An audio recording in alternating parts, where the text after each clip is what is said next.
Welcome to Impactful. Today we are speaking about important topic, switching careers to AI field and how to help others do the same.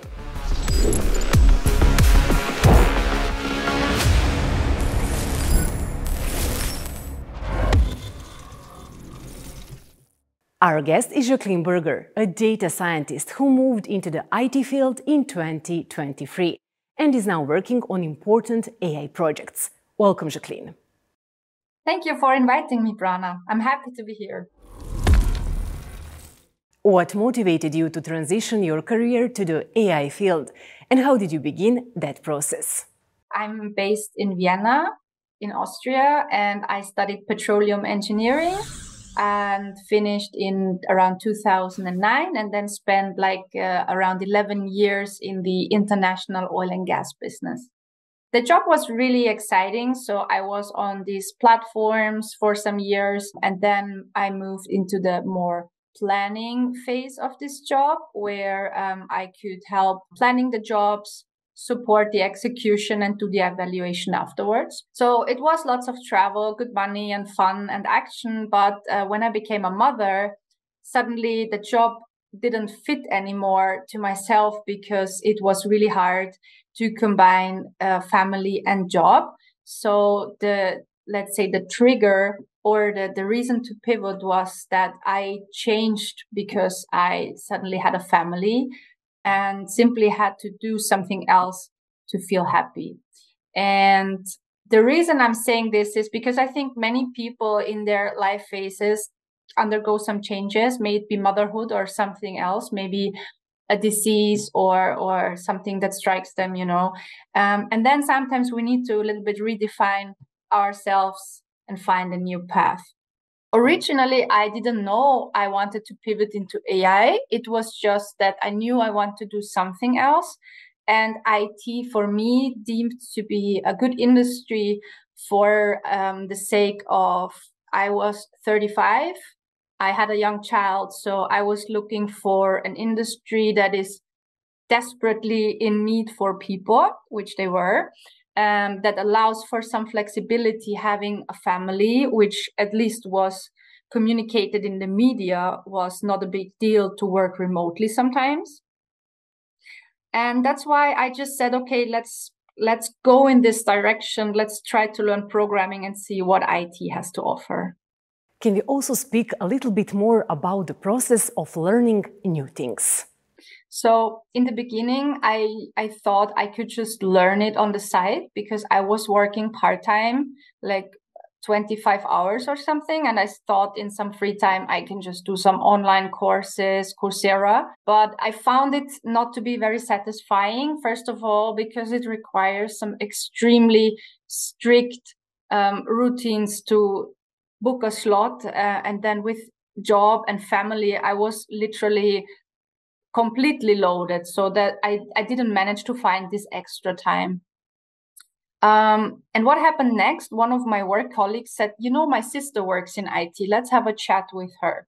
So I just called her, and she was super nice and invited me over for lunch. And she told me her story. So she went the classical way. Her studies was in IT at the Technical University in Vienna, and then she went into an IT job. And I just asked her, so what could I do? How should I start all this? And she referred me to some, again, Coursera courses, but with more context, saying, look into this topic, and then this topic, and then we talk again. Still wasn't satisfying, but I was so happy to have, a partner, someone like a role model to look at. And eventually I thought, if I don't find myself a suitable place in my old job and I really know I want to go in this direction, then I went for educational leave and subscribed at the University of Applied Science for an Informatics Bachelor. So that was my ultimate way into a new industry, because I'm the person who needs a face-to-face contact with people. I'm a person who learns from people and not from manuals or videos, online videos only. What were the biggest challenges you faced while making this career shift, and how did you overcome them? I could cluster it into 3 domains. The first one definitely was the mental challenge. in my previous job, I worked like 10 years and I was a subject matter expert. So people would come to me and ask me for technical advice. And doing this shift means you're really starting from scratch, technical wise. That was quite a hard hit at the beginning.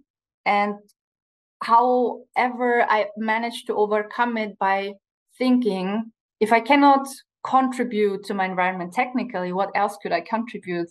And then I started to focus more on the social side, So I was in the university, apparently the oldest one in class. You can imagine it to be like around 30, 35 people, like a school class, and the majority of the people was in their early 20s doing their first time at the university. We had like one or two with working experience in their 30s. And I thought, what could I do there? Probably. Unfortunately, we just started the program when Corona hit. So even if it was intended to be face-to-face, the entire first year was online.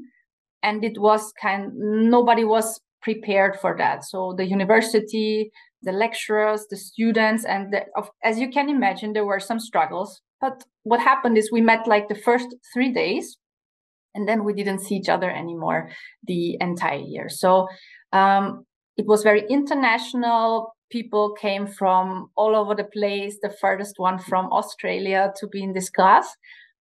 And I decided, okay, I could do a social contribution, and made it my goal to make this still a class, where you feel not you are fighting on your own and trying your best to survive, because it was still some hard classes to study. And I called them up individually, and we made some funny screenshots for Christmas, this kind of stuff, just to give it some team spirit. So I tried to act as a bridge to help overcome this condition. And also, since I was the oldest one in class, I could very likely relate to the lecturers, actually a little bit more to the lecturer struggles than the student struggles. So I also tried to be the bridge between those two parties, like explaining the lecturers why some things are so hard for students to just put into action or to finish. While also explaining the students why it might be really hard for lecturers suddenly having their entire slide deck being presented online, when the strategy was to do it face-to-face, and asking them for some patience. The second one is IT language. So apparently every industry has its own vocabulary. And in the beginning, it really feels like every, fifth word is so hard to understand, and you start feeling stupid. And that makes it harder to continue. And I overcome that because in my old industry, I already knew it was the same. When I started in oil and gas, people were using their own words, their own abbreviations. And I've already been through that. And I knew after at least a year or 1.5, you will talk the same language. So just be patient and don't despair. And the last challenge is that I thought I would go into IT because they need people so desperately. But when it came to the part of applying for an internship, I got tons of rejections. And I thought, how is that possible? They are trying for people. And then they have someone, what's wrong with me? And eventually I really found out I'm not the only one. It's the same with my classmates who are younger. And I think there is really a problem communication between the companies looking for people and the people looking for jobs. How did I overcome that? I noticed my story is too hard to fit on an A4 paper. On one pager, it's not enough. People need to get to know me personally. So I started to open a LinkedIn, or I started to populate my LinkedIn account, started to get visible. I went to networking events, to meetups. So I really emphasized on personal contact with people and with companies. And that really turned out to be extremely helpful for the future. How did your past jobs help you succeed in AI? Yeah. So when I talk about my previous career, so it was a big corporate. So just simply knowing how big corporate works what numbers are they looking at, what are the processes, already helped me in my new job to feel, let's say, this part of uncertainty of having the first job, it was already gone, because you know what HR is doing, what is more or less the structure of a company and where to go if you need something. Then it was I had lots of international experience. So I think I have lots of intercultural competencies, talking to people from different nationalities, different background, because in oil and gas, you don't have, I mean, you need some level of expertise, but it's a really very diverse, let's say, group of people that work there. And that means they have a program where they train you, let's say the first 9 weeks, you go on a training camp, bring everybody on the same level, and then you go out into the field on the rig side to practice your expertise. So I learned to talk with people from very different cultural, but also technical backgrounds, which helped me later to talk to people with IT background and business, for example. So I found to be a rather useful translator for people with very different backgrounds, because literally anybody in the company that I just work now can approach me and ask about the topic of AI. So translator, in terms of having lots of experience with different people, that helped me a lot. And you also get some, the mindset is simply different. When you come from a different industry, and I'm sure it doesn't matter which one, and you go into a new business, you have that unique view and perspective that you can bring into the company. And that is really, really a strength. Not being already the expert helps the expert seeing things in a different way. And what about skills? Which skills are so important? When you ask about skills from my career, I would like to add the skills I discovered during motherhood, because empathy, flexibility, and patience, these were really things that I learned being a mother. And surprisingly, these soft skills are so valuable as well. You can imagine in IT, I don't like to be stereotyped, but there is a predominant part of people being introverts or, rather the calm type of person.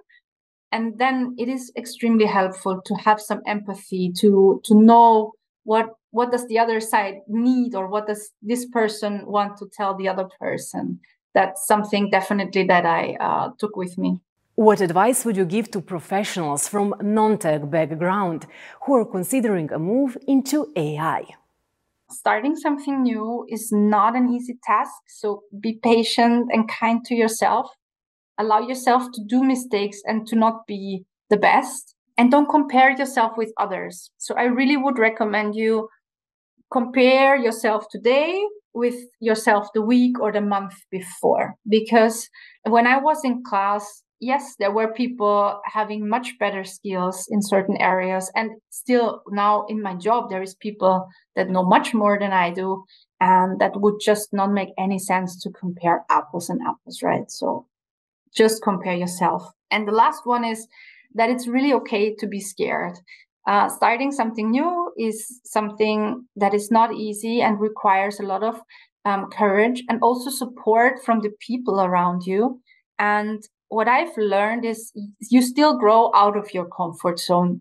And when you start being scared, it just means that now you're doing something really, really brave and great. And then try to let that feeling, just rather tell you like, I'm afraid I can't do this.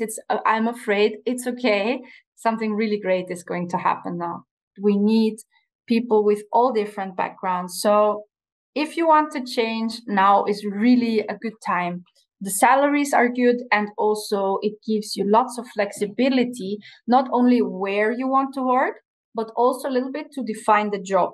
Because since some job roles, like a data scientist, is relatively new, that means you can also shape your role in the company a little bit, because data science in one company doesn't necessarily do the same as the data scientist in another company. So you can have an impact.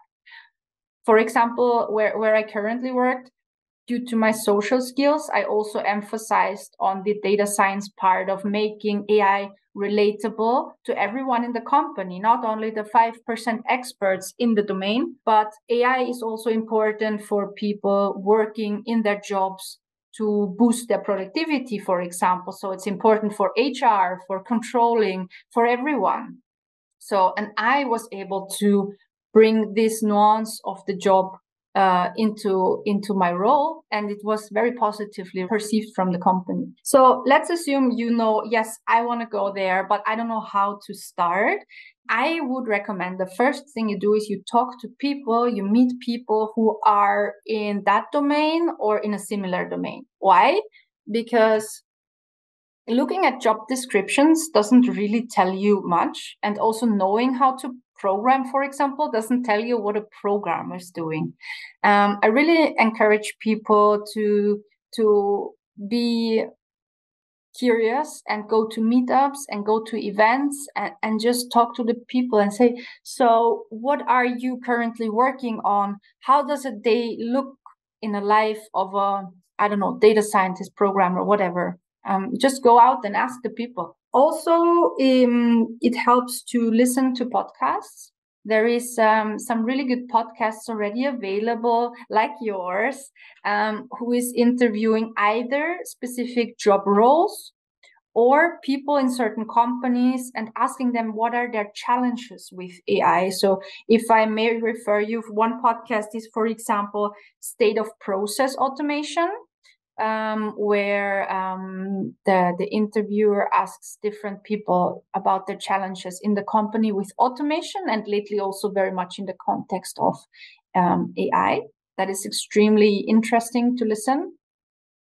Or if you want to know about job roles, in English, there is Ronke's Women in Technology Spotlight, and I think she has almost interviewed like 100 professionals, mainly women in the tech domain, and then you can just listen to that and see what these people are doing. So that doesn't require the direct contact with people, but you can also gather some insights. Could you also share some advice from the Remarkable? So Remarkable started in Google when they found out apparently the amount of people who think they accomplished something in their job for women in particular was extremely low. So they saw a tendency that women do not acknowledge their achievements. So Google decided to look a little bit closer into this. And they found it's not only a thing about women, it's about minorities in general. So they started this great initiative where they have a 90 minutes workshop, and it's for free, where you are discussing about beliefs in yourself and why we are programmed sometimes to not like acknowledge our achievements. We're rather focusing on the next step, than taking our time looking backwards and celebrate like, yay, I've done that, for example, like a great podcast interview. And so one recommendation I can give from this initiative is to have like a little jar glass, and every time you do something that you're proud of, you write it on a piece of paper and you put it in that glass. And at some point when times get harder or things get darker, then you sit down and you open that glass and you start reading, oh, cool, I did a podcast interview. Oh, I managed to finish that course. And it will cheer you up a lot. So that's what I wanted to give you also as a recommendation. Literally anybody can do it. It's not only for career changes. Every person can do that. This is the perfect message for the end of this episode. Thank you so much for your time. Thanks for having me. It was a pleasure talking to you. You watched another episode of Impactful. Thank you and see you next week.